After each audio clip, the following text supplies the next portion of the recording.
सभी को मेरा हर हर महादेव और आप सभी का स्वागत है मेरे इस चैनल पर जिसका नाम है कैसे कितना। आइए वीडियो शुरू करते हैं। आज का इंसान अपने आप को इसी भूल में रखता है कि मैं आंख बंद करके जब ईश्वर से कुछ मांगता हूँ, उसकी आंखें मुझे देखने के लिए सिर्फ जब ही खुलती हैं, और जब मैं खुली आंखों से पाप करता हूँ उस वक्त ईश्वर मुझे देख ही नहीं पाता।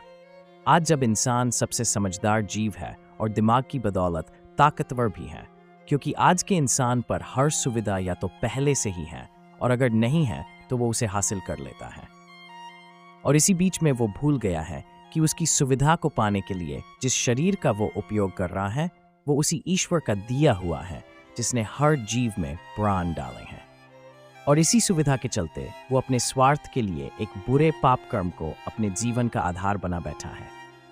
अपने से कमजोर बेजुबान जीव की हत्या करके उसके मांस को बड़े स्वाद से खाने लगा है, और अपने स्वाद की पूर्ति कमजोर जीव की हत्या करके उसका मांस खाकर करने लगा है, और इसमें वो अपने शरीर को ताकतवर और स्वस्थ होते हुए देखने लगा है।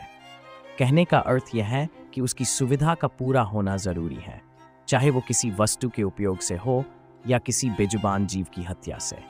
इस वक्त इंसान की सुविधा पूरी होना जरूरी है, क्योंकि इस वक्त इंसान ही सबसे समझदार और ताकतवर जीव है। लेकिन इंसान को ये बहुत बड़ी भूल है कि इस धरती पर हमेशा वही सबसे ताकतवर और दिमागदार जीव रहेगा, और हमेशा इसी तरह सभी कमजोर जीव के जीवन को छीनकर उसके मांस को अपने स्वाद के लिए इस्तेमाल कर पाएगा। जब भी कोई अच्छा इंसान इस स्वार्थी इंसान को बोलता है कि जीव हत्या मत करो, मांस मत खाओ, तो यह स्वार्थी इंसान बोलता है कि यह तो जीवन का नियम है, सब जीव एक दूसरे को खाकर ही जी रहे हैं। अतः ऐसा इंसान इसलिए बोल पा रहा है क्योंकि उसके जीव के नियम में अभी इंसान के ऊपर राज करने वाला जीव नहीं आया है, जो इस जीवन चक्र के नियम को आगे इंसान को भी खाकर पूरा करें। यह प्रकृति कब क्या करती है किसी को कुछ नहीं पता होता। यहाँ इंसान सिर्फ कल्पना करता है और कुछ समय बाद वह कल्पना हकीकत में बदल जाती है। ईश्वर ने यहाँ पर कुछ भी ऐसा नहीं छोड़ा है कि जो हर काल और हर शताब्दी के लिए असंभव हो, और ऐसा ही होता आया है। हर काल हर शताब्दी बदलती है और असंभव भी संभव हो जाता है। तो इंसान ये कैसे भूल रहा है कि जिस जीव को वह काट कर खा रहा है, क्या वह सिर्फ कटने के लिए ही बना है? उसके अंदर भी वही प्राण और जीने की इच्छा है जो इच्छा तुम रखते हो।